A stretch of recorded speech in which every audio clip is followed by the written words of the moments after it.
I think this is one episode where I have just been dumbstruck with how we have failed as a community to our children. No screen time, no TV. The problem is it takes you away from humans and human engagement. Everybody knows the dopamine hit and all that. So why are we not able to stop screen time addiction in our children? Because we are looking at the wrong solutions. In 2018, he was one of the first few doctors who actually called screen time is equal to cocaine for your kids. I understand I'm not against parents working, and I definitely am not against women working. But if there is a child has typhoid at home or a malaria at home or some illness, will you not take time off from work? The screen or the gadgets, one of the biggest advantages, they hasten up things. What is the biggest difference between animals and man? 4 qualities. The ability to delay gratification. Second is rational thinking. Third is communication. The ability to communicate what I want to you and you to me. But the fourth, which is storytelling, is actually the ability to think and act as a group.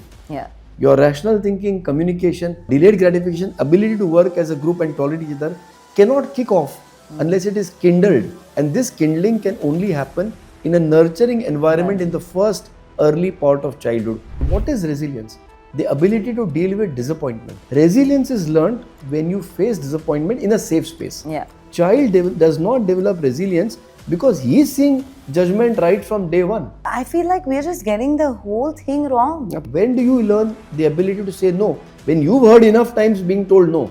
If this is missing in today's children, they grow up with this artificial binary thinking. How have things changed between 2018 to 2025? What could be those early signs that teachers, parents, pediatricians should pick up, which often go missed? More than doing some training or teaching to the child at a later age, what we are really looking down the brink of the dark hole is the way communities are shifting away from each other. In so many ways, it is like giving paracetamol for the fever. And this is unfortunately the most painful thing that I see in my profession. The real antidote to screen time is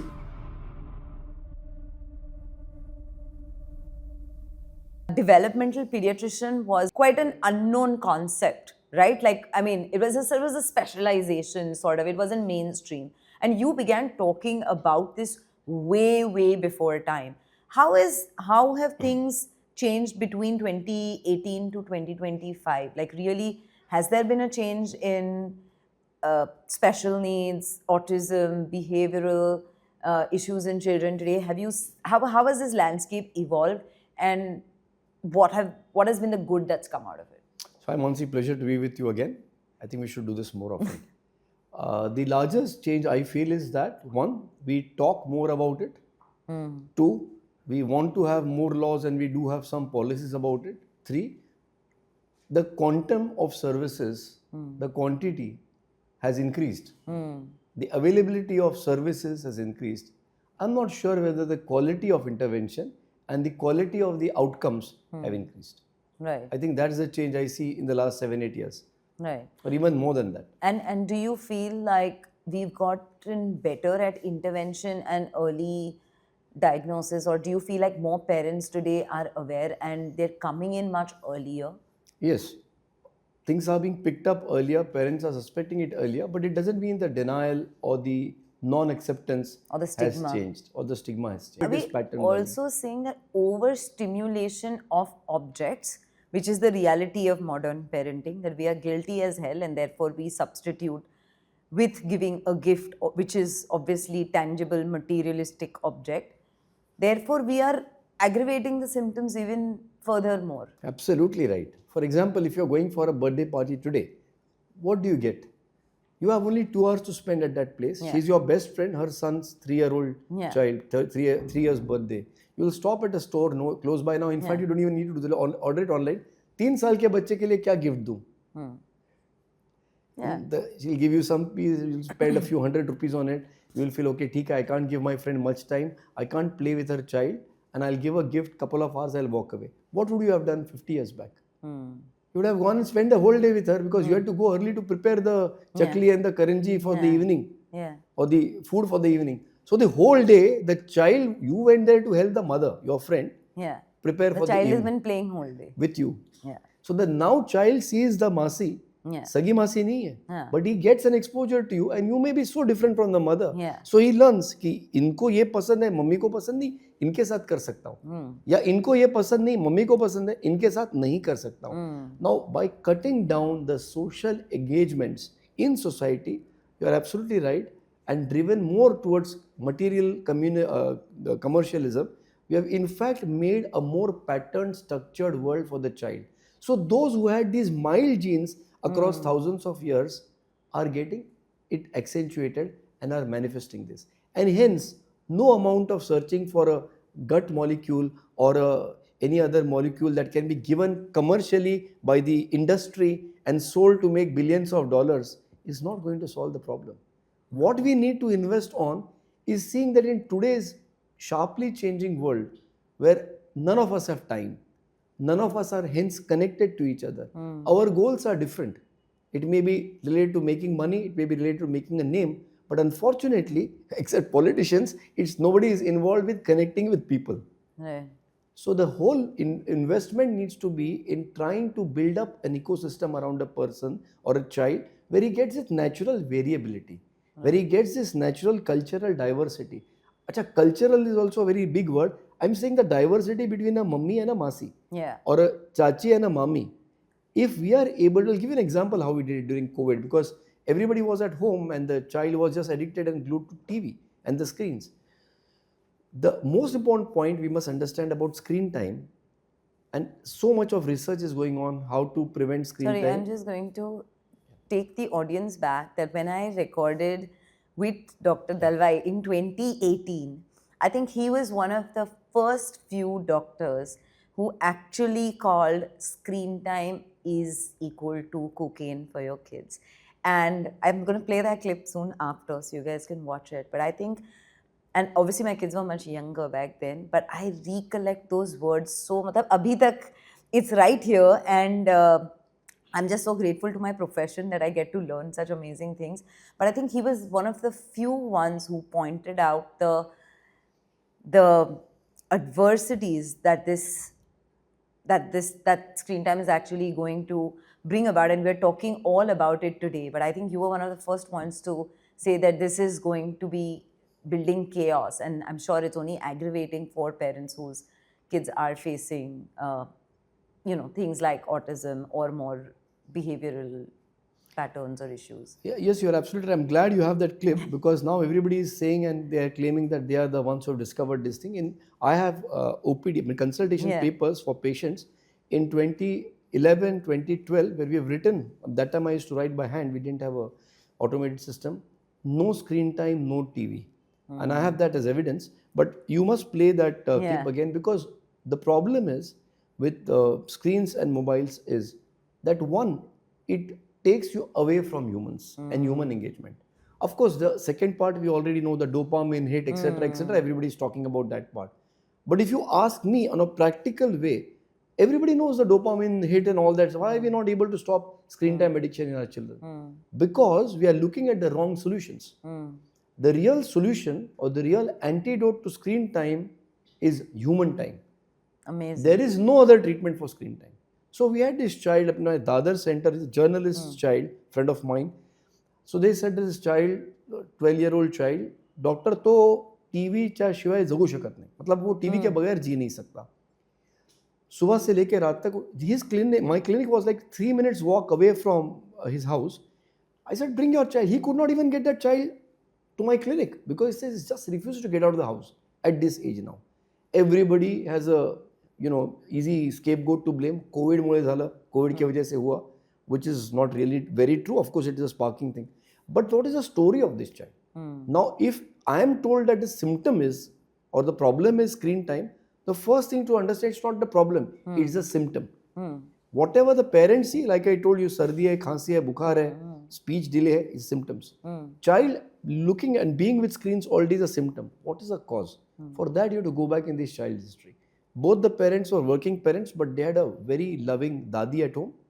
And the dadi and this child had this phenomenal equation. The dadi, to is always a permissive, mostly a permissive grandparent.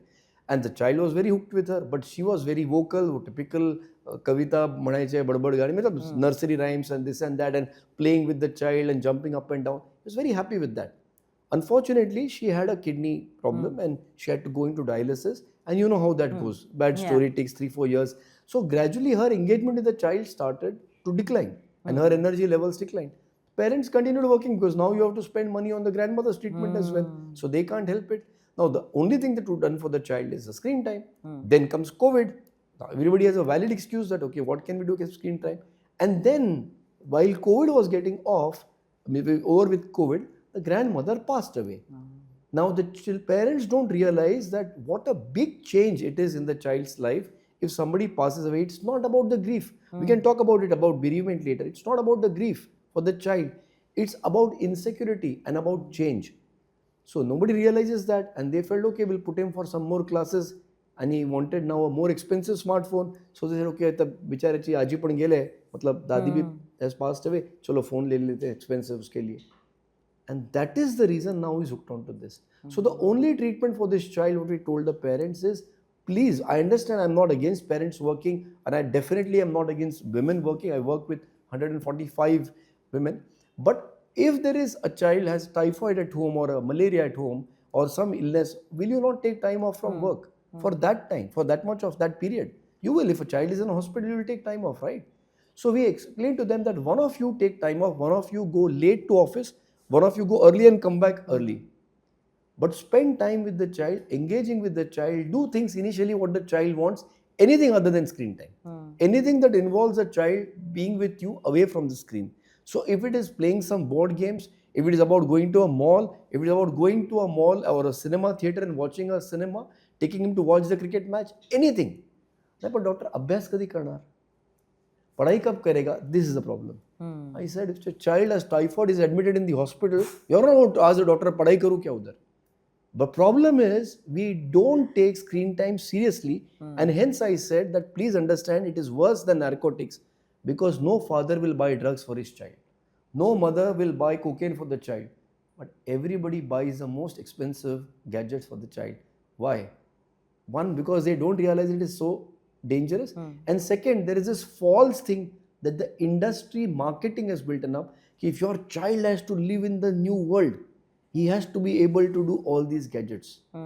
And that's why I have been a very strong advocate of the fact that we should have some laws in this country that prevent gadgets at least in pre-primary. At least in pre-primary till the child is 5-6 years age, we should not have, because what happens is a domestic worker who's working in somebody's house, her life is built around making her daughter like you. Her life's aim is मालकी madam अशा आहेत, मी अशी होऊ शकले नाही, मैं ऐसी नहीं हो सकती थी, लेकिन मैं मेरे बेटी को मैडम के जैसे बनाऊंगी. That is the only thing. She is not eyeing any objects in your house. She is not going to steal from your house. She is coming there to see you and go back and make her daughter like that. Yeah. And then if you tell her कि अच्छे school में admission चाहिए तो उसको कुछ questions पूछेंगे या school में कंप्यूटर पे सिखाने वाले, तो उसको इधर भी तो सिखाना पड़ेगा, वरना वो इंटरव्यू में फेल होगी. स्कूल में she will feel isolated. That is driving everybody towards showing gadgets to their child even when they can't afford it. Because ये करने से my child will be on the same platform as Mansi's child. This is the real danger. And hence sometimes, of course, public awareness is the key, but sometimes we need a government action. And if you see now, so many countries are banning social media. I am saying at least the schools which have some regulation. I understand pre-primary doesn't have much regulation, but if at least if the government were to say that no gadgets, at least in preschools, at least the parents will also then accept this parental awareness and coaching, etc., that avoid screens at least your child till they are 5-6 years old. You know, to that point, while we're saying pre-primary, of course, I think you're absolutely right. But I think even much later, Dr. Dalwai, even up to all the way to grade 7, 8, do our kids really need laptops and tablets in class? Do they really need? Because and then we're expecting them to ace exams writing, but they've never written. And why do those gadgets need, like, we as parents are responsible for screen time in our homes. Why are schools not monitoring screen times in school? Today, if a child is spending 8 hours in front of a screen in school, because schools have really become like a 9 to 5 or a 8 to 3, then why is that time not counted as active screen time? Because most kids today are carrying laptops and iPads to school. So are schools also a party to screen time regulation? So I'll give you a very interesting answer.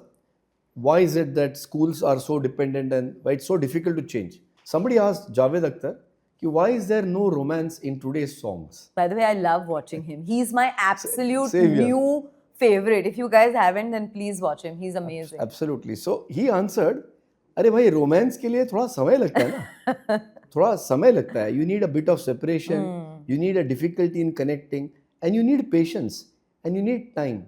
He said today's lyrics, if you see the tunes, they are so fast and the rhythm is so quick that you can't express a deep, longing, loving thought in that speed. Yeah. It's the same with schools and screen time. Everything is so quick and fast, and that's why even the consumer is to blame, because the consumers are the parents. Everybody wants their child to learn so much in such quick time that everybody wants a quick solution. The screen or the gadgets, the only big advantage or one of the biggest advantages, they hasten up things. So if you want to do something quickly, you will turn to a gadget. If you were to work in your garden and you are able to happily sit down and cut the grass, you wouldn't need a lawnmower.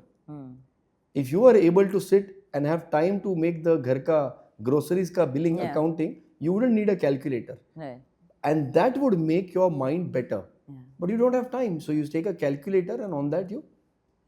So about education, what has happened is we want our children to learn so much So and fast. so many things, and there's no time for it because even we don't have the time for the child. The school doesn't have enough time to complete the syllabus. In addition to the curriculum, there is so much of extracurricular. No, my child is not only interested in education. I want to do guitar also and music also. So many things to do. So everywhere there's an app for everything because nobody has the time to even walk to the teacher's house, sit for 5-10 minutes while the teacher is having a cup of tea or coffee, and then kasa is tu kai challe. Nobody has time. So you want an app learning. And hence the problem why we as a society, we need to think is we need to reduce the pace of our life. I know I may be sounding like an old grandfather, but he was right. The grandfather was right. We need to slow down the pace of our life. We need to expect less from that little time that we have. And we need to understand that it's more important about being aware of what you're doing, and that goes down all the way to being mindful about what you're doing yourself before you expect that from a child. When we come to adolescence, we will see that most of the issues arise because you as a parent don't have time, you have so much of pressure, you're under so much of stress that you have to resort to quick fixes because you cannot get through your 24 days of or 24 hours of your life unless you have technology to help you. So the real solution is not in giving big gyan about dopamine hits, which is not wrong, but it's about making people understand. Earlier were there no dopamine hits? There were. But they were over what we described romance or about relationships or about friendships or about just being with people, being with your cousins, being with your friends, playing that game of cricket over 6 hours, and the ball would be, somebody would hit it and it would go into somebody's house and you have to beg and get it back. Everybody else waited there. Today, if you have a break in the game, you'll switch the channel. Because anyway, you're watching the game on an app, not even a channel now. No, you will not actually realize that there is a break because you are double screening. No, तो उधर चल रहा है तो मैं इधर देख ले. Exactly. So I was reading this very interesting article where they said that now TV show producers and directors and writers are being wired and briefed to write and dumb down shows so much that you are actually writing for double screen people. So if they don't listen to you, they're not watching, they're just watching for the optics, they can still understand the plot and what is happening because they are on a second screen any which ways. So no intellectual plot twist, no sharp direction or scripts because anyways people are double screening, so it doesn't matter. Mansi, the audience for podcast is going down is what all your social media experts will tell you. Why? Because people don't have the patience to give an hour or half an hour. Everybody was on Instagram because it was a 1 minute thing. Now, all the experts on Instagram, the advisors and the experts, consultants are saying make your content for 30 seconds or even 20 seconds. And 7 if you seconds. see the amount that each Yeah. reel is watched, it's 7 seconds or 5 seconds. Yeah. So what we are doing in effect is we are reducing the focus of the mind that everybody says. Yeah. My point is that you're doing it because you're not doing the alternative. You're not allowing the alternative to come up. Now, Mansi, again, the very important issue here is there are some people, cynics will dub it, oh, तुम्हारी generation क्या भी तुम्हारा generation गया. Every generation says this, that okay, my generation was good, the next generation is terrible. Okay, Yeah. that's an argument which is valid. But when it comes to this topic, we must understand it's not one generation or a 2 generation or 3 generations or a generation gap. It is not about what my father did in his childhood, I can't expect my grandchild to do. Right. The real issue is man has evolved, or as a species, Homo sapiens has evolved over 6 million years. And if you read this wonderful book, Sapiens, by, again, Yuval Noah Harari, again, another person whom I watch a lot, he has brought this about that our evolution has taken place over 6 million years. Yeah. Now, over 6 million years, what is the biggest difference between animals and man? It's not just that they were 4-legged creatures and we walk erect. The biggest difference is the frontal lobe and the prefrontal cortex. What did it give man that animals didn't have? 4 qualities. One is the ability to delay gratification. I may be very hungry, but I have to wait till we finish this. I will delay the gratification of eating till the work is finished.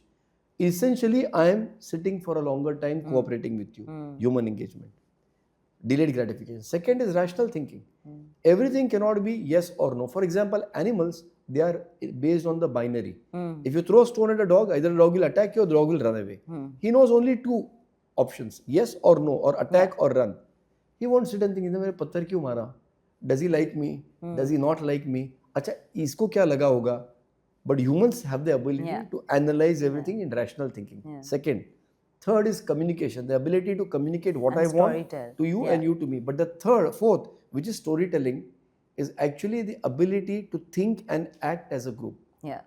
Mansi, you and I are from this place called Mumbai. Mumbai is an amazing city. We need to do this. We need to play cricket on the same team. So we have a team of 11 people. All 11 are playing against another 11. What is the difference in biology between all of you? Nothing. Yeah. But you've created a story that hum alag hai, aap alag hai. Or then this 11 have to work together. Yeah. Now this gave rise to the concept of families, to the concept of societies, community, cities, regions, nations, religions, caste, associations, associations of academicians, associations.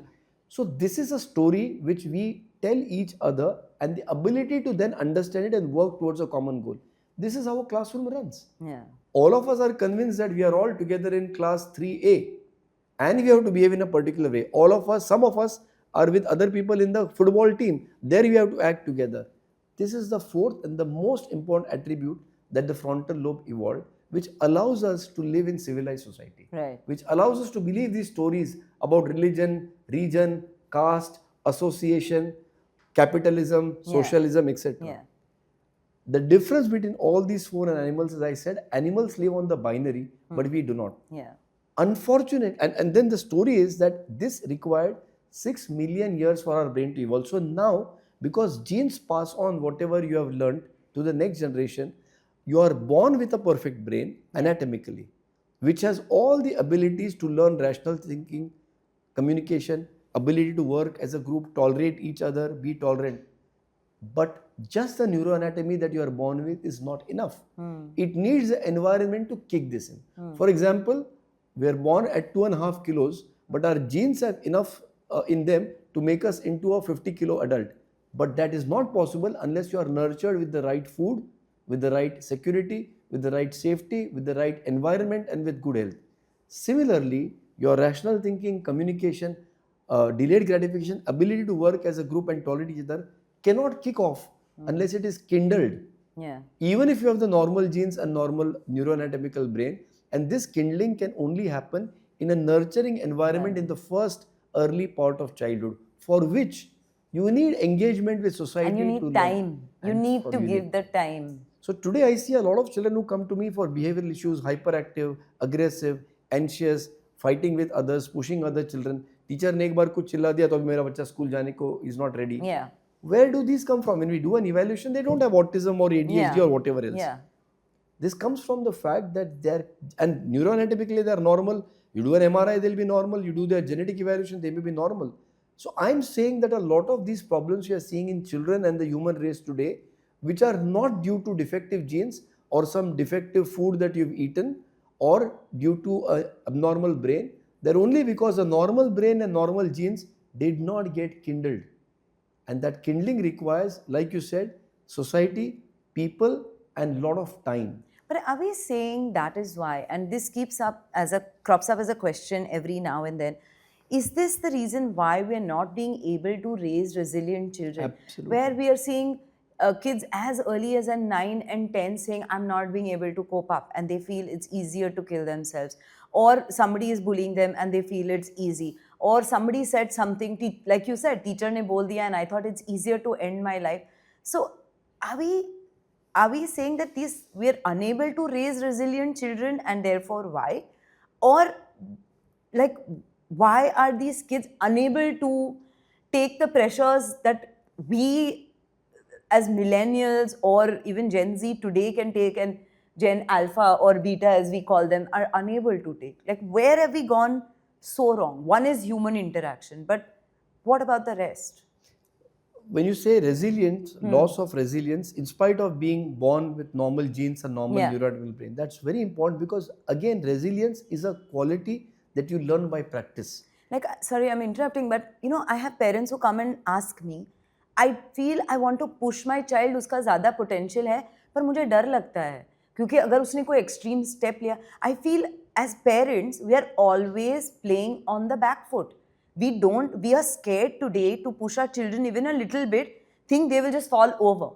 So that's my real question. How much is the push and how much is the restraint? This actually starts in early childhood.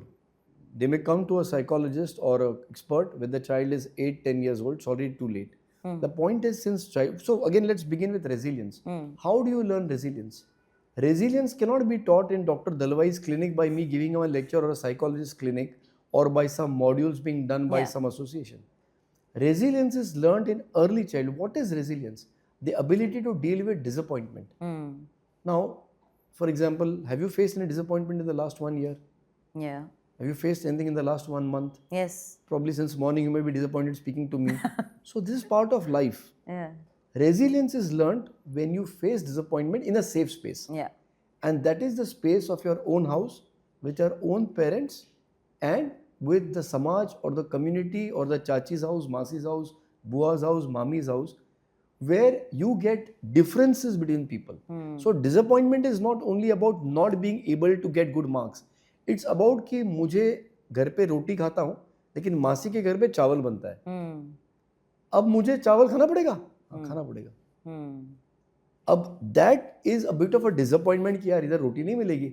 अभी लेकिन मासी अभी और क्या बोल सकता, मासी को बुरा लगेगा या मासी डांट देगी. The ability to go against my disappointment and adjust is very, very important. But this is best done in early childhood because there hopefully is plenty of time. This cannot be learnt in school because guess what? Schools and academics are based on the principle of binary. Yes or no. If the child answers 1 plus 1 is 2, good.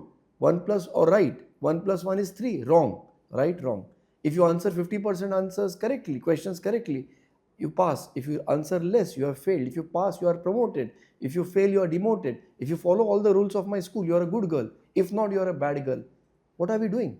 Academics and organizations work on the principle of binary. The moment you say rules, it's binary. Yeah. And look at what is happening. We are regressing back as a human race because everything around a child's life is now becoming binary. Wow. Whereas if you went to a chachi's house or a masi's house, somebody would have this kind of chawal, somebody would have that kind of, curry, somebody would have that kind. So you are learning all these diversities beyond the binary in a safe space. By safe, I mean that if you spill a glass or a little bit of water in your masi's house, she may frown at you. Yeah. But they won't call your parents and complain that your child needs to go to a therapist. Yeah. Yeah. This is being judged. Correct. So multiple such experiences, multiple such practices That gradually. ability to say no at an early space makes all the difference. Or learning them to adapt and readapt to whatever is being proposed to them, that is what is In a causing safe it. space without being judged. Yeah, without And being that can not happen in an organization or a doctor's clinic or a school. Right. It can only happen in the community. So nurturing care is Yeah. actually learning small differences in a way that you are not being judged, with plenty of time to practice it without being judged. Got it. Dr. But Dalwai, today, if you see, yeah, children sorry. who are going to a school are expected to know alphabets or expected Yeah. to write. So you are being judged. Yeah. So the child does not develop resilience because he is seeing judgment right from day one, right from very early age. When do you learn the ability to say no? When you've heard enough times being told no. Right. When you've been told no so many times, but in a nice, safe space, not with some trauma or abuse, then you understand it's okay to say no. Because Chachi says no to this, Yeah. but mummy is okay. Similarly, I may be able to say no to some things and I may say yes Yeah. to some things. If this is missing in today's children, they grow up with this artificial binary thinking. And hence, if I get less marks, then I'm not good enough, then I need to go. If my girlfriend now, Rejection, rejects me, ability to handle rejection and disappointments is again, shrinking. what is rejection? Binary. Yeah. If life doesn't go my way, then. Yes. So again, doesn't go my way only in this aspect. Yeah.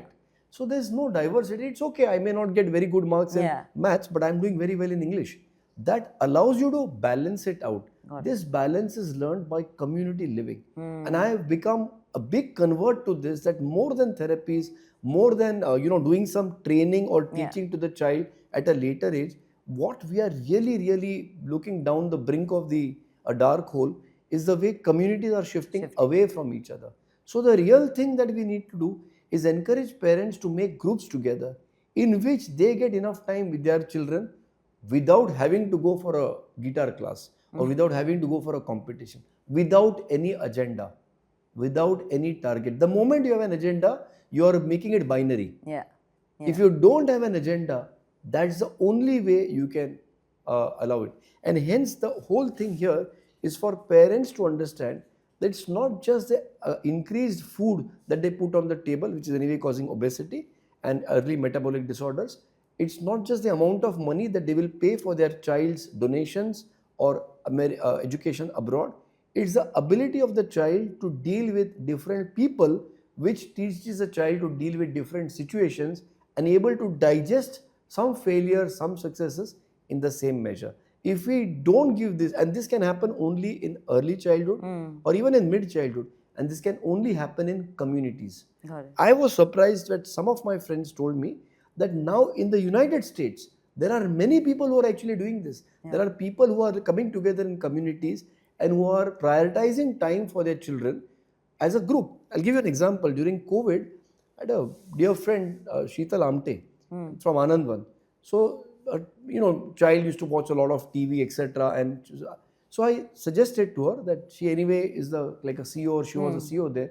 So select 6-7 mothers whom you can give a couple of hours off from work once a week. So select 6 mothers. One mother comes home by the time the child comes back from school. Otherwise, every child is on the TV at home or the gadgets. So one mother would come home, all the other 5 children would go to this mother's house. The other mothers are working. Yeah. The next day, this lady goes back, the other. Amazing. Yeah. Now, if you do this, what we saw actually is in 15 days, all the kids got off the gadgets. But secondly, these kids were having a lot of complaints from school. The parents were called back to school. They said, "अरे अभी क्या हो गया? अभी फिर भी complaint आ रहा है." This time they were called back to us. Boss, तुमने किया क्या? How come your children have become so patient, so loving, no confrontation, no pushing each other? They are cooperating with each other. They are happy all the time. And that's because when we go to different people's houses, when we deal with different communities and with diversities, we actually learn better aspects, or we learn to expand our brain. The neuronal connections, the synaptogenesis is increasing. It's like you go to a gym, you only do dumbbells and biceps. Abnormal. You have to do the whole body, and you have to do multiple weights, right? Yeah. Similarly, the brain needs multiple exposures to really get better and better and better. And that can be done. Fortunately, in a country like India, the biggest advantage is diversity. Yeah, absolutely. But today, we want to focus our child. No, don't meet this one, don't meet that one. He comes from this class or this caste or this religion or that background, and focus on your academics. We are cutting away all the aspects of the frontal lobe which were needed to be developed, inculcated in community living, and focusing, making our child focus only on binary. And if you focus on binary, it's obviously going to become like an animal, because then we have limited options, and that's where it goes into reaction and inability to take rejection, because that's all you've been programmed for, in spite of having a normal brain on MRI and normal genes on your genetic workup. Right. So what is very important for parents to understand, and so I was coming to the point where it's not about my generation or your generation, it's about 10,000 generations. So there are some things which can change with age and generation. For example, my grandfather may have been wearing a different kind of clothes, I wear different kind of clothes, or they lived in maybe thatched houses, you and I live in RCC structures. There is change. Now this change is not bad, it's physiological. It's preventing you from being exposed to the rain or to the sun, or maybe the clothes that you wear are better for you today. So change that suits you physiologically is okay. But when you started eating too much of carbohydrates and too much of processed foods, didn't it give you obesity? Yeah. Didn't it give you metabolic syndrome, earlier heart attacks? Was that change good? No. So when we say that change is the way of life, all generations will change, yes, but change only that which is within the bounds of normal human physiology. Right. The human brain was designed to live in communities. That's what led it to evolve over 6 million years. We are not designed to live in the binary. Right. So if you do not understand that this change is harmful, okay, my grandfather was not smoking, let me smoke. Change is good. Can I say like that? That's ridiculous. Yeah. So the change has to be physiological. This is non-physiological. You are not trained to live alone with screens, or you are not evolved to live alone with screens. Tell me, when you are talking of screens, what are the kind of symptoms that parents are seeing with this extreme addiction? Almost everything. The most important is the ability to have tolerance, the ability to have patience, the ability to deal differently with different people, having a short fuse, so to speak. Getting angry, I get a lot of that. Because if you have a short fuse, you don't have an ability to do multiple things, and if the world stops you, then you are going to get angry, because you don't even know what else to do. And everything that we are saying about communication, etc., is not the inability to learn or use good language.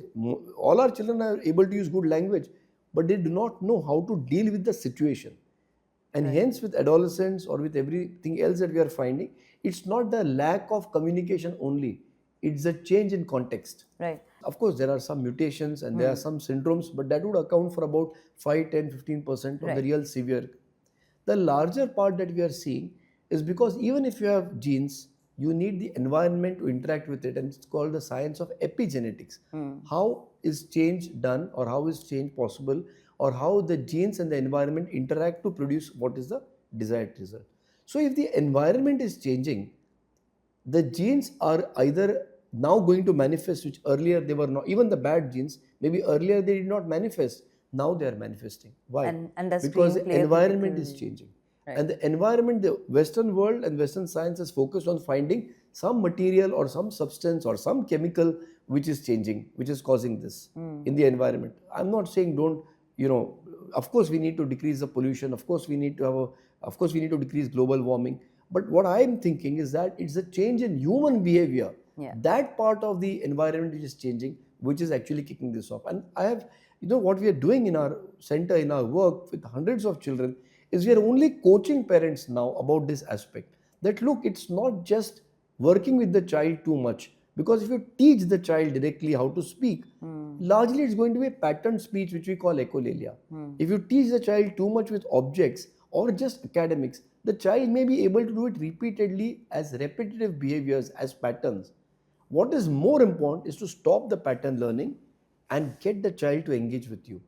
And hence our program has a larger component of parent coaching rather than just giving therapies to the child. Yeah. And every month we have a developmental pediatrician who sees the child and the parents and sees the improvement over the last 1 month to plan what is the next step in the algorithm or in the sequence that I mentioned to you earlier.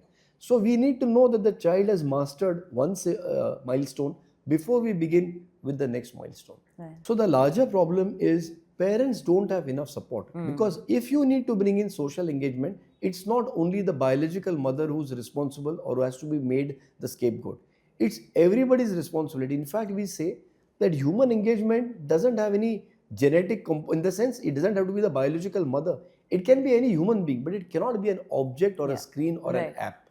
Dr. Dalwai, to hear, does, when you're talking of, when you're talking of um, screens aggravating it or limiting human behavior, what are the controllable external factors that a parent can provide to the child? Is there like a dietary regulation? Is there is there like adding more human behavior and not only therapy being object led and being more human led? What else can the parent do besides what you've just mentioned? Absolutely. It's a good question. So you begin first with the first step, which I mentioned. The first milestone is human engagement. Yeah. So we give an example. For example, I tell the parent that cut away all the objects, definitely the screens, because the screen is the most addictive object, Yeah. right? And the most patterned object. And engage with the child, sit on the floor, face to face, hug the child, cuddle the child, kiss the child, tickle the child, do peekaboo. So your child now needs to find that you are more engaging and interesting and fun as compared to the objects. Yeah. In a large number of cases, I won't say all, in a large number of cases, this is possible. So the training is for the parents or the people in the house how to do it. And we tell the parent, for example, if the child walks into the room today and the father is on the laptop, what does the child do? The child will pull the laptop and push away the father. But if you do what I've said, cut the objects away, cut the screen time away, and do this after a month, when the child walks into the room, he will push the laptop away and pull the father, chalo masti karo. Now, this is the first milestone of human engagement that the child is now learning. Now, once he's engaging with the father, then you are back on the normal track. Now he's observing the father. So this is the time now to model behaviors. For example, I told you when to open the door, when not to open the door, when to bring the plates, when not to bring. So then we begin with training on behavior, but the commonest behavior is what you do at home. Yeah. What do you do since you wake up till the time you sleep? So here there are some patterns. For example, brushing your teeth. It's okay if the child learns it as a pattern because it's a human pattern. Yeah. Nobody goes to anybody's house with a brush. So we begin with that training, that first make a sequence in the house. Once you wake up, the child will first brush the teeth, then wash the mouth, then go for the potty, then take a bath, then change, wear clothes, then go for breakfast. Now, what happens is, you don't need to make a timetable in the terms that 3 minutes for brushing your teeth. That's like that Andaz Apna Apna Mein, that example, that character. That's not what you want. But the sequence, that unless I brush my teeth, I will not eat. So first I will brush my teeth, then wash my mouth. Toilet training. So there are so many children across the world, huge amount of research being done on sleep and toilet training for children with autism.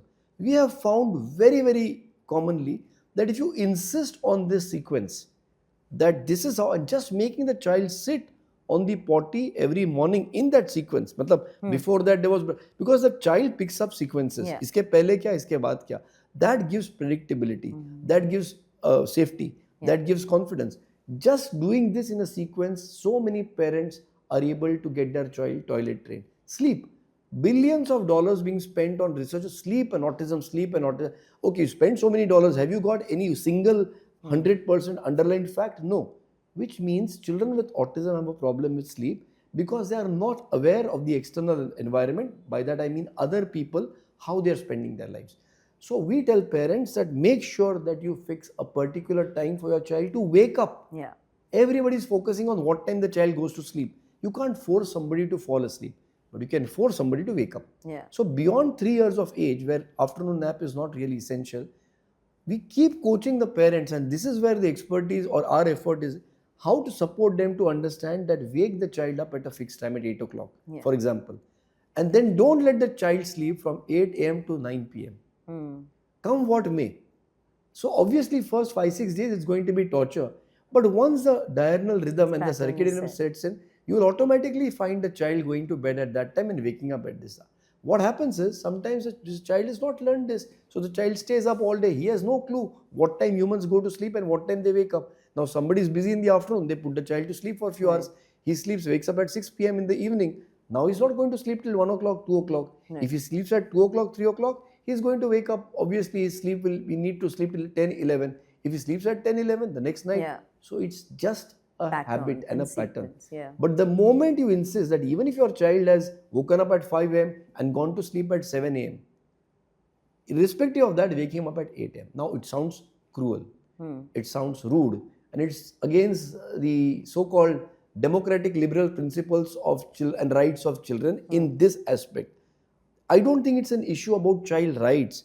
It's about issue of taking care of the children and nurturing them correctly. So if you make this as a habit, it's not going against the democratic rights of the child. Because within no time, the child will learn that anyway, I was woken up at 8, he will not have fulfilled his sleep needs. So he will automatically fall back to sleep. So the second part we train parents is on the activities of daily living, and then the most important part is household chores. Helping the mother or the father or the grandmother with their tasks. And one of the most important things that I have found is teaching the child or enabling the child to serve others. So I've mentioned this earlier also. One of the once the child is able to engage with the family members in the house and able to do the daily activities in the house, then we recommend that you call an aunt or an uncle to your house, let the child get familiar. Then you take the child to that uncle or aunt's house, stay with that person for a few hours in that house till the child now gets familiar with the house also. So earlier it was only the person, now the house. And then third, it's very important that you withdraw yourself and let the child be there for 5 minutes alone, then 10 minutes alone, then half an hour alone, and so on and so forth till the child is able to stay 1 or 2 days. Of course, the very big risk here is the safety and security, which I cannot guarantee, which the parents and the relatives have to know. But if you are sure it's a safe space, the ability of the child to then do the activities of daily living like brushing, bathing, toileting in somebody else's house is the most important aspect for independence. Because now it's not about the child's independence, it's about the mother's independence. Right. The moment the child can live without the mother is independent, the child is of course independent. And very important that the child now learns how I have to engage with the dadi in her house or the masi in her house or chachi in her house. This is where the child is learning social behavior, resilience, ability to adapt, and knowing what to do where, what not to do where. Now this is far more important than speech training, because if the child is able to pick this up and you are working with the child non-verbally, like I mentioned, that was the third milestone. Once the child is able to live in other people's house and they may have some fights, they may have whatever, but they are managing, then it's easier for the child to pick up meaningful, purposeful speech. Interesting. Dr. Dalwai, in the time when moms want to play mahjong, you're actually asking them to go to the Gurudwara. They're not going to be very happy with you. It's the other way around. If the child is happy in the Gurudwara, they can go for mahjong or anything else that they want. Everything is possible and they can do it for the rest of their life. They don't want to worry about the child. My point is, get it right as early as you can. Right. And I would like to say very clearly on your platform that, guys, please don't expect the mother to do anything. The most abused person in India is the woman. I agree. She has to be a good daughter also, a good daughter-in-law also, a good wife also, a good mother also, good sister, good at her work, everywhere else. It's terrible. It's terrible. And I do believe that all of this also does affect the child because she can't help it. And you know, in fact, I made a reel on that once. When you're taking a flight, when they're making that announcement, they say कि हवा का दबाव कम होने पे oxygen mask नीचे उतरेंगे गिरेंगे, दूसरों की सहायता करने के पहले अपना मास्क लगाइए. Why? Because if you are trying to hold that mask for your 2.5-year-old child and you yourself falls unconscious, child is also going to suffer in any case. First, you look after yourself. So it's very important for mothers to be given that support, that acceptance, that understanding. And the fact that, look, if you do certain things differently, your child can get. See, the stigma comes from the place or from the fact that nothing can happen. Right. That's why there is a stigma. 50 years back, there was such a big stigma about tuberculosis. Nobody would want to get married to a family that has tuberculosis. Today, it's not a stigma suddenly. Why? Has some pravachan been done? No, because tuberculosis can get better. The day we start getting people with autism or children with autism do everything normally. By normally for me, the normal child is a child who can stay 2 days with chachi, 2 days with masi, 2 days with bua, 2 days with mami, without the mother managing the way each of those people are. But the point here is, this is not something that tomorrow you can do with a child with autism. First, you have to get the child to improve the human engagement at home with the mother, with the father, improve the child's behavior at home with the mother, with the father. Then, like I said, gradually call that Masi Chachi over to your place. Then you take your child to that house, that place. Then you start leaving the child Yeah. alone there. So it's all step by step, and that's where we come in to guide the parent. It's not that tomorrow suddenly take your child to somebody. And when I said that earlier, got a lot of messages that nobody is willing to do it. That's Yeah. because when the child goes there, he's just going to destroy everything or Yeah. break everything. Yeah. And that's the point. Right. If the child doesn't learn that in other people's house, he's never going to be included, and then you put him in a special class or something. So to get there is more important before you go to school. Got it. Because today what we are seeing, this big fashion around having shadow teachers for everybody. Yeah. What is the role of that shadow teacher? I feel sometimes responsible because I was the guy who wrote that judgment, because there was a case in the court once about a child who was being asked to leave a school, and it went to the Child Rights Commission and to the High Court of Bombay, and I was the person appointed to give. And I saw, so the judgment said that if the school is worried that the child is going to harm self or others, then you may send a shadow teacher just to prevent the child from harming self or others. But continue with whatever else was needed for the child. Unfortunately, it has been modified that the word shadow is important, not teacher. She is not supposed to be a teacher. Today, I see so many instances that Mrs. So-and-so, your child is not sitting in one place. I call out to him 2-3 times, he doesn't pay attention. Send a shadow teacher. The problem here is, even with the shadow teacher, if the child is a problem, he's not going to get better. Today, the shadow teacher is being seen as a replacement for the mother in the school. Bachcha nahi likh raha hai, shadow teacher is writing. That's not the aim of the shadow teacher. You're just giving a wheelchair and making sure that the child will never walk. So what we need to understand is, behavior in school is possible only when the child's behavior at home is perfect, the behavior in the relatives or family, other houses is perfect, in the neighborhood is perfect. Only then can the child, these are all milestones. Right. Only then can the child behave well in school. If we bypass everything in the middle, I have parents who come to me and say, look, doc, we don't have time for all of this. You're not interested in it. We'll pay, let the child come here for therapies for 6 days a week, and we'll pay your bill. Let's talk to the school, arrange to send somebody from your center to do the therapies in the school and to have a shadow teacher. We'll send you a check. I say, sorry, because I will not be able to help your child. Whatever I do, I may take your money, but I will not be able to help your child. So I don't want that.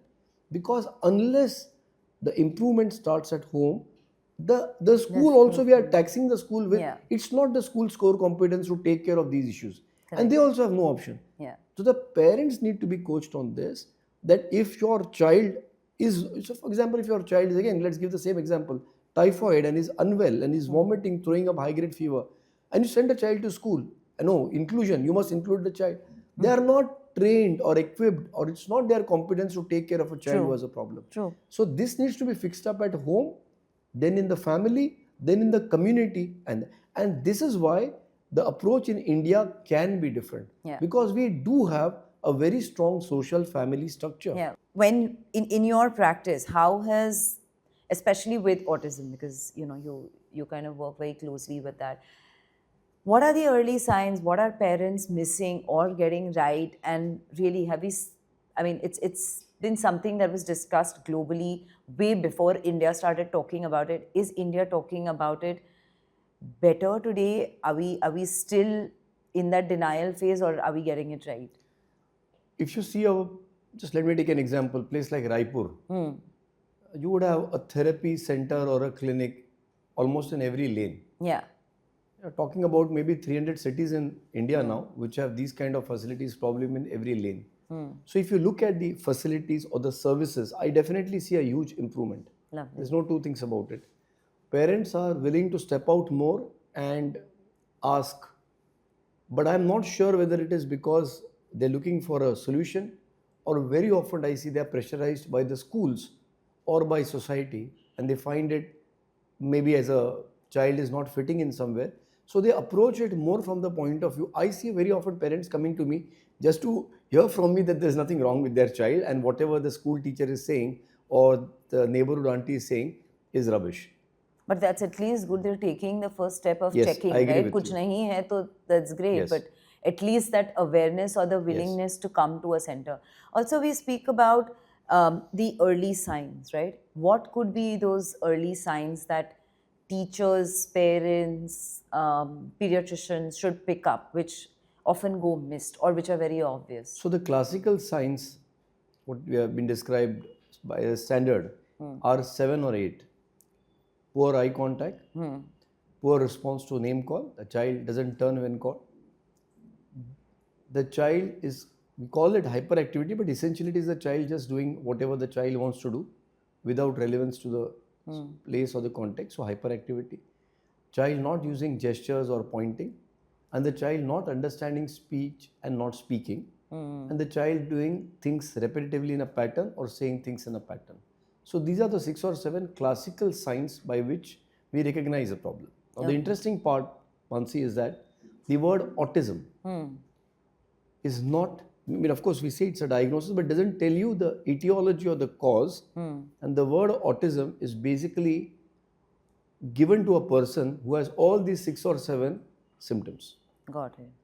So, what are symptoms? Anything that a parent notices and comes to the doctor with fever, मेरे बच्चे को बुखार है, मेरे बच्चे को खांसी है, vomiting है, loose motions है, आंखें पीली लग रही है. These are all symptoms, और हिंदी में जिसे हम लक्षण कहते हैं.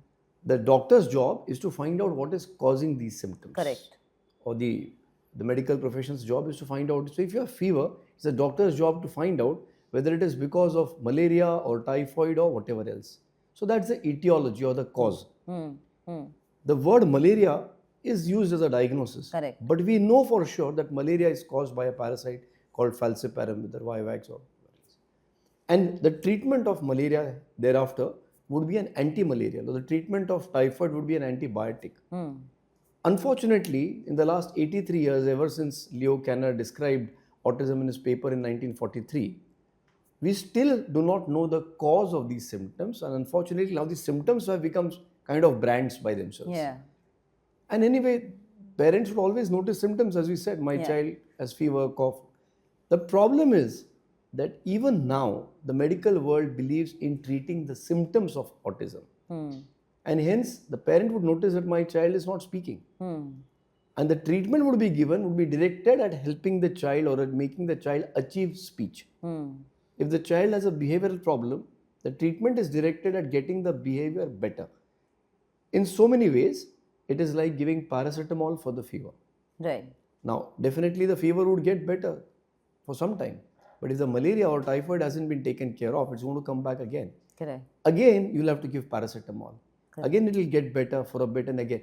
So you're condemned to using paracetamol all your life in the absence of treating the cause of malaria or typhoid. And this is unfortunately the most painful thing that I see in my profession. But that if you haven't after 83 years, we are still the standard treatment, which is a golden standard or the quality of care that we boast about, is symptomatic treatment. Yeah. Unfortunately, or well, let's say the method for all what I find common to all these therapies, treatments, interventions, medicines, whatever, even the medicines, is that basically all this training is pattern-based training. So you're teaching the child patterns, whether it's with objects, match red color, blue color, square, square, circle, circle, jump here, do this, do that, or say mama, say mama, say mama, say mama. Largely, it is pattern training. Now, what we have seen in our research at New Horizons Child Development Center and Research Foundation in the last 8 years, and we've published this now at multiple places, and more importantly, we are working on this method in the last 7-8 years, and now substantially we are seeing a lot of good results coming out thereafter. What we realize that what is a common thing that every child who we say is on the spectrum has, and the common thing that every child has, we felt, was a lack of focus or attention or orientation towards humans, and too obsessed, too focused attention towards objects. The next time you see a child with autism, I tell all my medical colleagues as well, when you see he comes into your room or your clinic, he's always looking for objects or playing with objects or fiddling with objects. Unfortunately, somebody translated it wrong. The word autism as used by Kanner back in those days, he meant auto as we know is self. And ism is the science behind it. He meant that autism is a condition which arises from within and not from outside.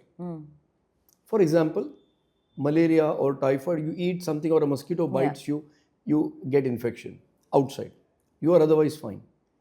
Kanner wrote that paper in 43 to distinguish between what was then considered childhood schizophrenia.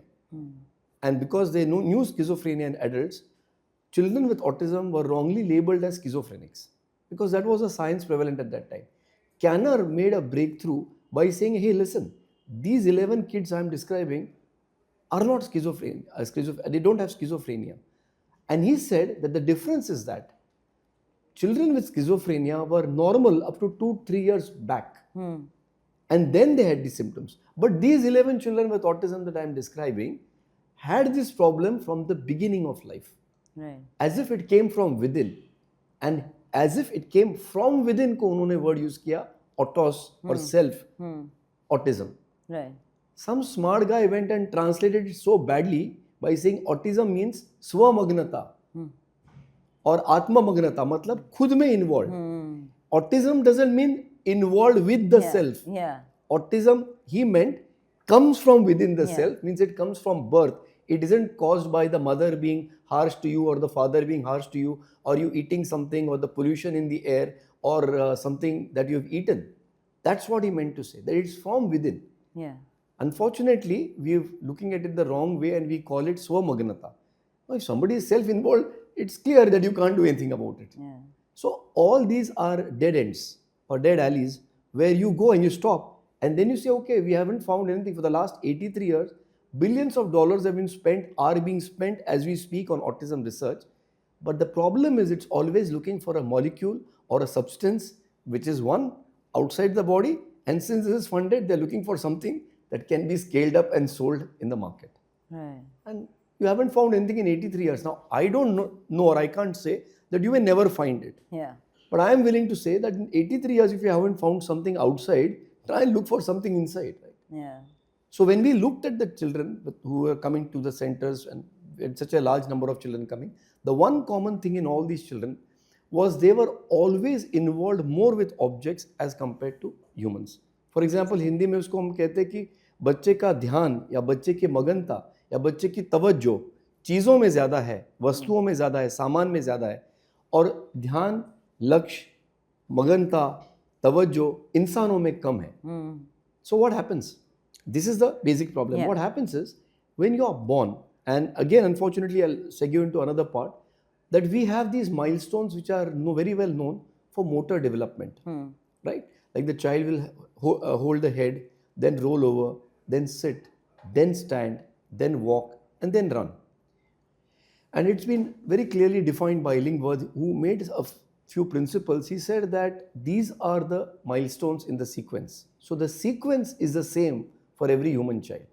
But the rate at which you achieve it may vary. Some child may sit at 8 months, some may sit at 10 months, but there's a range in which 97% will manage. So it's the percentile so far, so to say. So what happens is, these milestones, I call them visible milestones. Of course, the technical term is gross motor milestones, as you know. But I call them visible milestones because to you, to the observer, to the mother, to the father, to the uncle, aunt, doctor, they are visible. बच्चा पहले sir संभालेगा, फिर पलटी होगा, फिर बैठेगा, फिर खड़ा रहेगा, फिर चलेगा, फिर दौड़ेगा. हमने देखा है. तो visible from our point of view, I'm not talking about the child's vision. Yeah.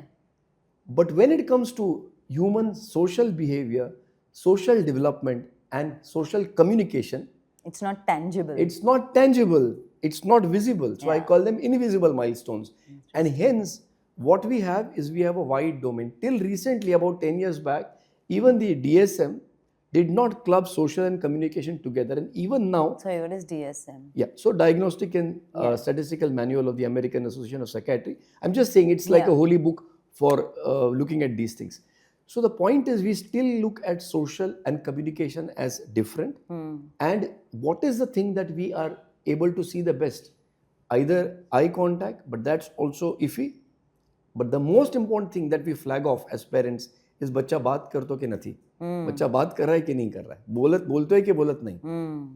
And hence for us, the most important milestone that appeals to us is speech. And now, it's very important in the last 25 years because if your child doesn't speak, guess what? He doesn't get admission into school because school takes interviews. So parents are even more pressurized today, unfortunately, to prioritize speech. I have no problem with prioritizing speech. I have a problem with prioritizing and isolating speech. Yeah. Because what we realized in our research and what we published is, just like the visible development has milestones, the social behavior and communication development also has milestones. And this we published under the New Horizons social behavior and communication sequence, in which we said the first milestone is not speech, because speech comes to everybody only after 1 year of age. Yeah. The first milestone is Manushya Magnata, or focus towards humans, which the child shows within a few days of birth. So once the child is born, he is born into a world that he's agnostic about. He doesn't have any idea, meri maa kaun hai, mera bhai kaun hai, unless it's a Manmohan Desai film. So the younger people may not realize this, but I'm sure. Which clearly gives away our age, Our but age. let's go on. Yeah, okay. So otherwise you can't recognize 30 साल के बाद कि यही मेरी माँ है and वो गले में locket and all that. Child doesn't know who's who. In fact, the child doesn't know the difference between humans and objects. Yeah. So he's agnostic. But after he's born, when the child cries for hunger, it's all about survival, right? Yeah. Seeking pleasure and avoidance of pain. So when the child cries for pain, for hunger, he notices nothing in the environment moves except one entity. That entity comes, picks him up, soothes him, feeds him. Child feels better. He has no clue who this entity is. Right? We know who it is. We're saying it's a mother, but it may not be the biological mother. It may be another lady who's nursing the child. But it's a human being. Yeah. Next time the child cries again, he feels, okay, the table, chairs don't move. Again, the same entity moves. Who do you think this child who's looking for survival, who's designed for survival, will focus on? The humans. Yeah, the human. So now the first milestone develops where he's now focusing on the mother or the other person who's nursing the child. So he's focusing on humans. That's milestone 1, human engagement. Second, and he starts ignoring the objects. Second, he's observing the mother, he's hungry, he cries. Sometimes the mother picks him up, feeds him. Great. Sometimes she doesn't. So he looks around and sees and figures out that when the mother is in the room and I cry, काम हो जाता है. When she's not in the room and I cry, it doesn't happen at all. Yeah. So the brain now starts connecting, the neurons start connecting, the synapses start forming for this learning. Yeah. That better cry when the mother is around. No use crying when the mother is not around. And we do that all our life, isn't it? We know when to cry, when not to cry. So the child figures out when to cry, when not to cry by this engagement with the mother. He's observing the mother, the doorbell rings, the child sees that the mother goes and opens the door. Bell bajegi nahi, to mummy doesn't go and open the door. So the child now starts coding. When I say the child does, imagine that the brain, those synapses are being formed, the neurons are connecting for this kind of learning. Yeah. What to do and what not to do as per the humans. Yeah. What do humans do? What do humans not do? When do you open the door? When do you not open the door? When do you cry? When do you not cry? Yeah. This is behavior. And I'm going to come back to this because most of us feel crying is the behavior. Yeah. Getting angry is the behavior. That's just the action. Yeah. The behavior is the ability to understand कब क्या करना है और कब वो चीज़ नहीं करनी है, किसके साथ करना है, किसके साथ नहीं करना है. And hence now the child's brain starts coding. Plates mummy कब लाती है और उठा के फिर सिंक में रखती है. कब क्या करना है, कब नहीं करना है. And the child learns when to bring the plates, when to take the plates away, where to undress, where not to undress, in front of whom to undress, in front of whom not to undress, किसके गोदी में जाके बैठना है, किसके गोदी में नहीं बैठना है. Climbing up and sitting on your lap is a motor development. But knowing कि ये तो unknown person है, I should not go and sit in his lap, is behavior which you learn by observing people around you. So this is the second milestone. And this rapidly builds up the child's brain development for better understanding of the human ways, to the point that when the child is 8-9 months old, he figures out that every time the mother does this, it's followed by an action. Every time the mother does this, it is followed by an intended action. So the child learns that these actions are not just motor movements, they are messages. Yeah. They are not just actions, they are messages. In other words, it is communication. But this is non-verbal communication. Yeah. So by 8, 9, 10 months, the child, you do this to a 2-month-old baby, what do you think will happen? The baby will smile. You do this to a 2-month-old baby, the baby will smile. Yeah. Because at this age, he's engaging. Yeah. So he's smiling because you're engaging with the child, but his brain is not developed enough to understand communication. Yeah. And that can happen only by the process of social engagement, social behavioral learning. And then the network is laid for communication. Just like you sit, your muscles get stronger, you can stand, your legs get stronger, you can walk. Yeah. So human engagement, second milestone, human behavioral learning. Third milestone is communication, but non-verbal communication. Interesting. But in the first year, when there is plenty of exposure for the child, and that's where the samaj comes in. The mummy, daddy, nani, dadi, chachi, masi, and the time spent with engaging with humans is there. So if there are plenty of humans for the child to practice this, the brain starts getting better and better and better and reaches a level where he understands that even the sound bye-bye, which he heard from the day of his birth, which he never understood, which he didn't understand at 6 months, now he's able to understand because he's able to match it to this and the same action and the result that follows. So he now understands that the sound bye-bye. For example, if I say Auf Wiedersehen, you won't understand because you don't know German. Yeah. But similarly, the child who hears bye-bye all the time, now after the brain reaches this level, is able to identify it with the same message, "Ki I'm going away." Right. And when the child understands the meaning of the sound, it becomes a word. So you understand, I'm telling you that Auf Wiedersehen means bye-bye in German or goodbye in German. Yeah. So now you know it. Till then, it was a sound to you. So now the child starts discerning between sounds, making sense of the sound, and when you make a sense out of a sound, it becomes a word. But this word has to be used with something which we have coined IMP. So IMP we know is short form for important. Yeah. But in human communication, it stands according to what we have described at New Horizons for interaction, meaningfulness, purposefulness. So the child who looks at the mother knows that इनको mama बोलते हैं सब लोग, or I'm supposed to, and I want something from her when he says mama, because he wants you to give her some water or something. That IMP being satisfied is a true communication. But some child may just have heard the word mama and keeps repeating it, looking at the wall, looking at somebody, no interaction, no purposefulness. It is not a true word. Coming back to the real track, the child starts learning speech. And then when he hears mama or he understands bye-bye, then he starts practicing it and is able to say mama or bye-bye. And that's how speech develops as the fourth milestone. Now, a good 2 to 3 years, the brain gets exposure to all this speech and language. And you're hearing multiple words, you're making words into small sentences, larger sentences, paragraphs, and you're conversing. Your brain gets so powerful that by 4 or 5 years of age, ideally, when somebody makes these 3 lines on a piece of paper,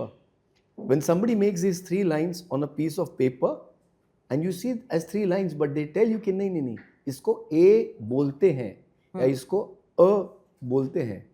So now you're looking at a visual symbol and to that you're ascribing a sound. So that is the next level of communication, which is reading and writing. But it's so complicated that it's like a child now learning to jump or say a high jump. He can't do that unless he's sitting, standing, walking, running perfectly. So all these are milestones which we have described in normal child social behavior and communication development. The point being, unless the earlier milestones are perfected, you cannot achieve the later milestones. Right. Now what happens in autism is that the first milestone is missing. Like I said, the child is not focused on humans. So all this development which is driven by engagement with humans cannot happen. Hence he does not have good eye contact. He does not respond to name call. He does not know how to behave when if he likes running to the door, he'll keep running to the door whether the bell rings or doesn't ring. You call it hyperactive. He'll keep pulling out toys, objects because he likes objects. You say it's hyperactive. Thereafter, he will not develop non-verbal communication. So he won't learn pointing or gestures. And that's why he will never learn speech because the earlier milestones have not developed. And that's the problem with reading as writing as well. The other sinister part that's happening in autism is he's too involved with objects. Unlike the child who's learning from humans, human behavior, kab kya karna hai, kab nahi karna hai, he doesn't learn that, what people want or how humans behave. But from objects, what you learn is pattern copying. Because the fan moves in a particular pattern, the switch moves in a particular pattern, a mobile laptop moves in a particular pattern. So this child becomes a pattern ustad or a pattern master. Now the story is, as I explained earlier, the only symptom that you see, बच्चा बात नहीं कर रहा है. Correct. Nobody has told you about the earlier milestones. The Western science hasn't told us this. We have described in India now. Yeah. So you feel the child is not speaking. What is the natural reaction? You will try to make the child speak. Mamma bolo, say mamma, say mamma, say mamma. Now the child who is not sitting can never learn running. Similarly, the child who has poor human engagement can never learn speech. But if you do it 500 times, it becomes a pattern Got it. of sound. And if the child likes the pattern, he may repeat, say mamma. Wow, अभी बात कर रहा है. Father will come and say, देखो तुम मेहनत नहीं करती हो, अभी और दिन भर करो. Or vice versa. Maybe the father-in-law will come and say, just like saying it lightly.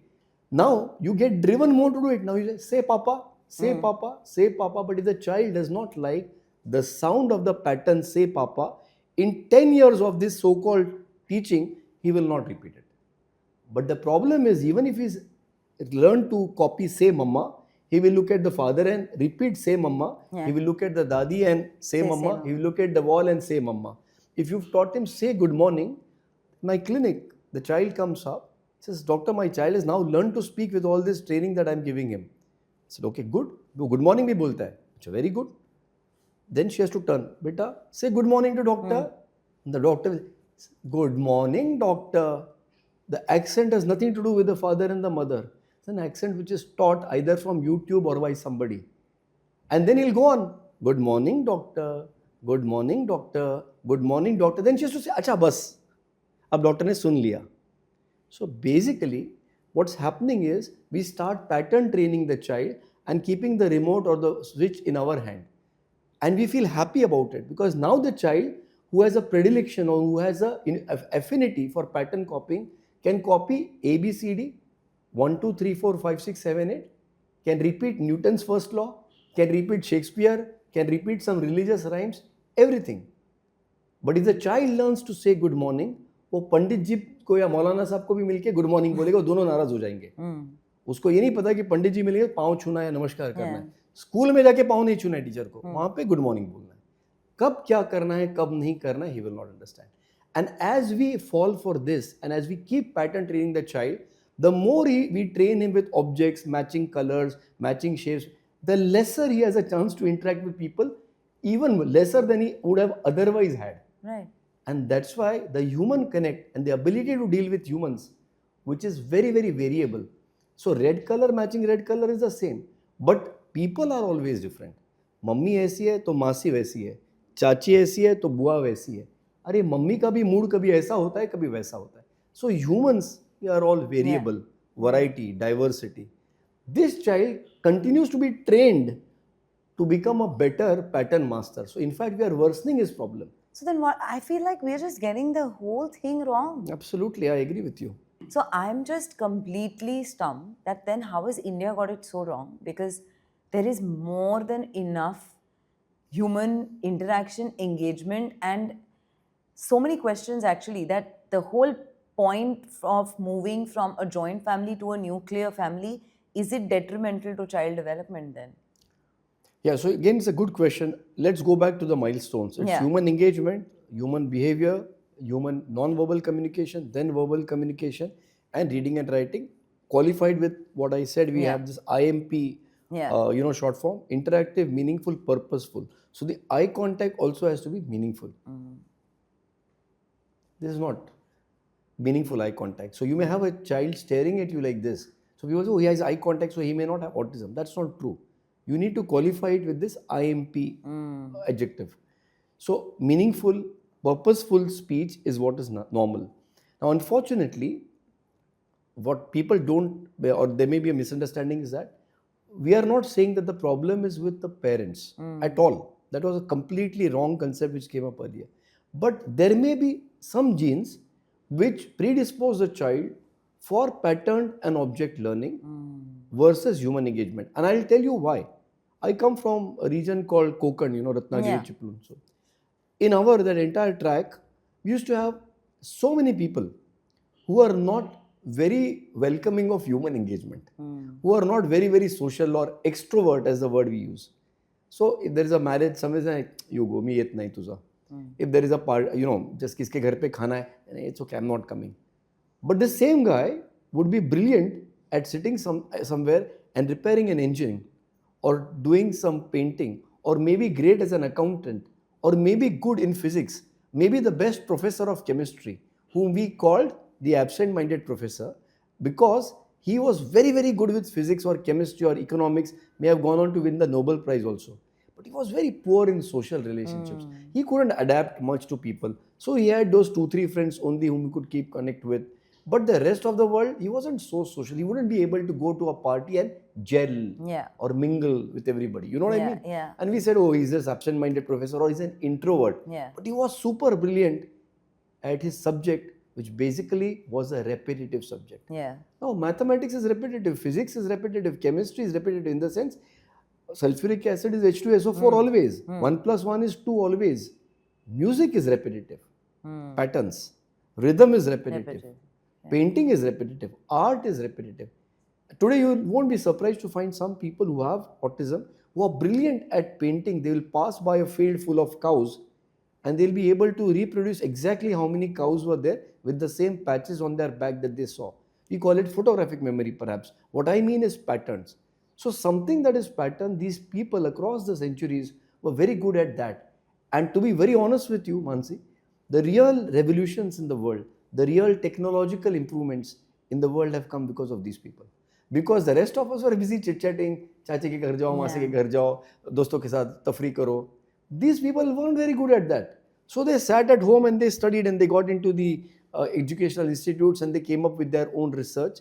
And they were the ones who invented the greatest inventions of the world because they were focused on that. And hence we hear these things that maybe Isaac Newton was autistic or this and that or Einstein was. I'm not surprised. I don't want to use the word or label for any of them. But I do recognize the fact that maybe Einstein was not a diplomat, which is the opposite extreme. A diplomat is somebody who can swing the way the situation wants. Who can be manipulative also. I'm not saying we should be manipulative. But if you are getting bored with what I'm saying, I need to pick up your facial expression and stop. If I can't read that, then I'll go on repeating whatever is very interesting to me. Names of sharks perhaps. Names of dinosaurs perhaps.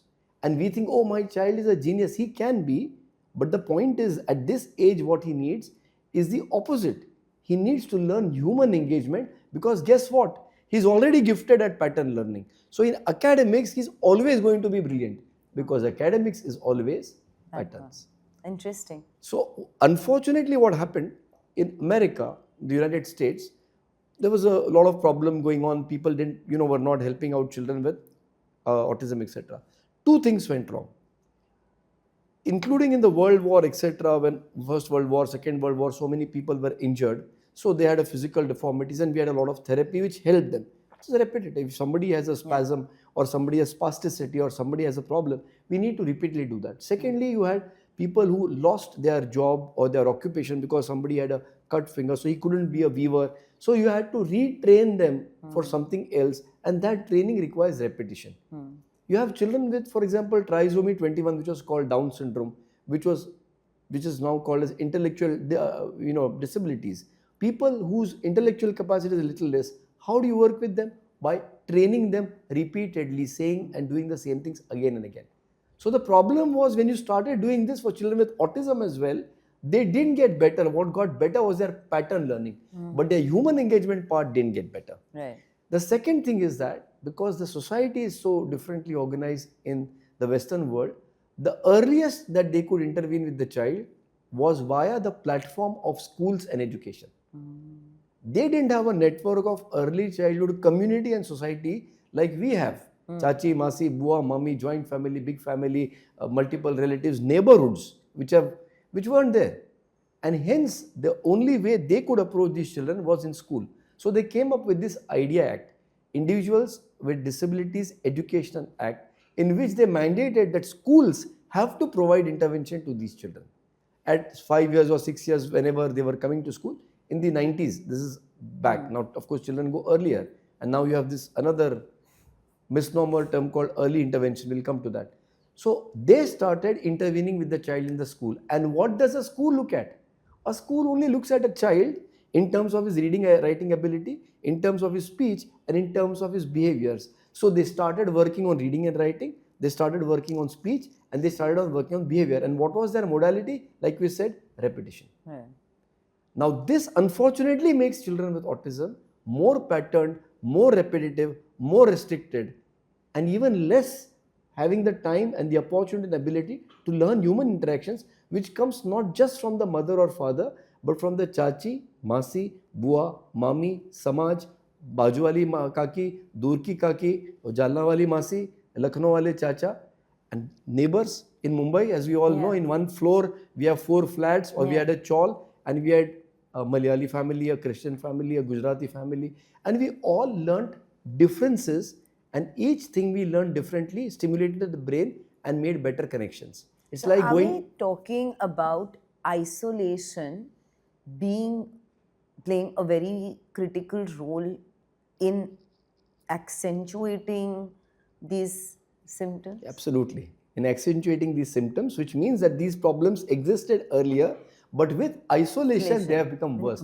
And that's exactly what you said, because in the last 30, 40 years, because social isolation has increased, because the engagement that the child was getting in society has been cut away, not just by a joint family becoming nuclear, but because everybody now wants their child to be an Einstein, and pushing in education early, which is nothing but pattern learning.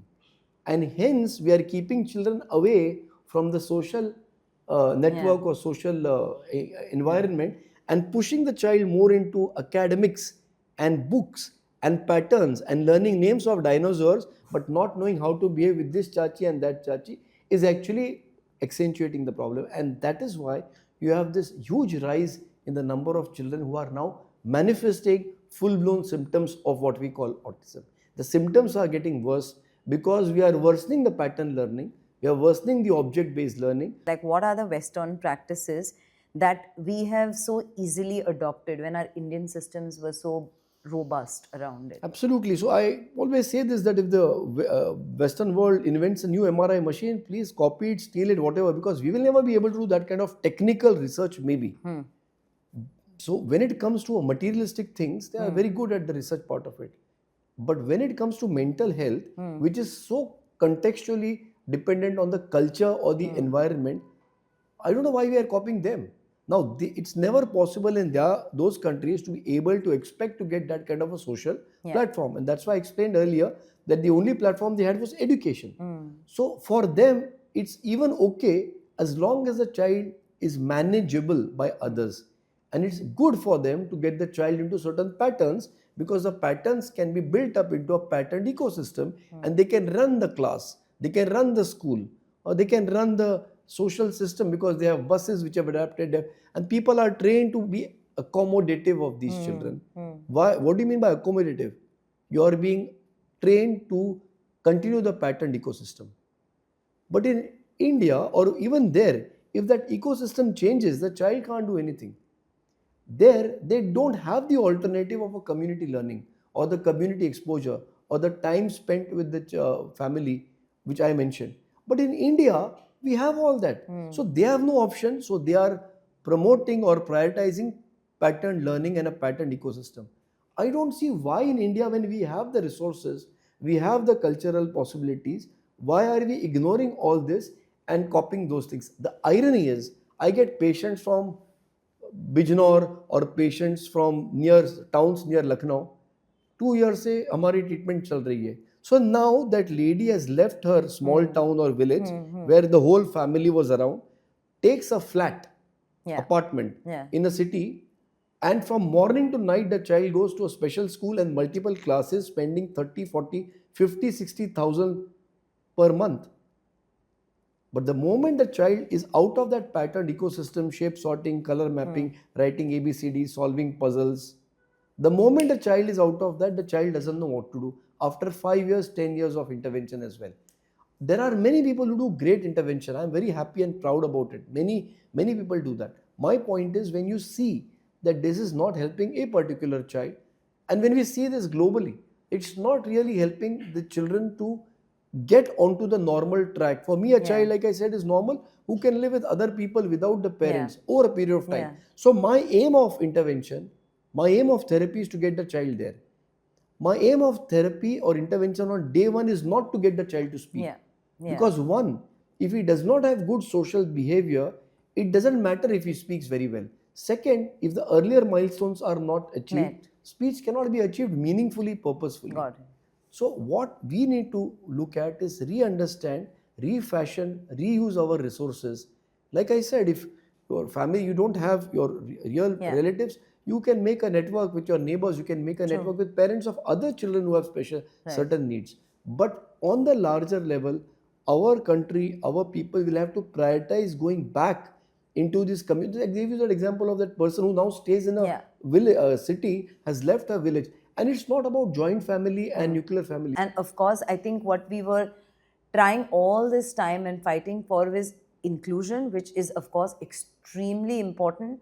But let's all stop taking it very symptomatically versus actually going to the root cause. And I just feel like there's just so much more that I can chat with you about, but obviously time is a constraint. But we are going to obviously have you back because I think this is one episode where I have just been dumbstruck with how we have failed as a community to our children. I think we've done such a bad job of raising the next generation with all the challenges. I think we just got too overwhelmed in the process of information and the paradox of choice that I think we've failed our children in so many ways by just substituting ourselves with so many different aspects. So, Dr. Dalwai, thank you so much. I look at it in a different way. If we have done something not so good, it's easy to do something which is good. Yeah. So I see it very optimistically. I think we've been bombarded with particular type of information which is probably beneficial to industry, etc. We need to communicate within ourselves and offer alternatives which are known to our people and which we are used to doing. Maybe if we are going off track, we need to come back on track. Yeah. So I think it's again our community that can, as you rightly said, work. For parenting tips, celebrity interviews, recipes, conversations with experts, DIYs, and lots more. Subscribe to Kidsstoppress now.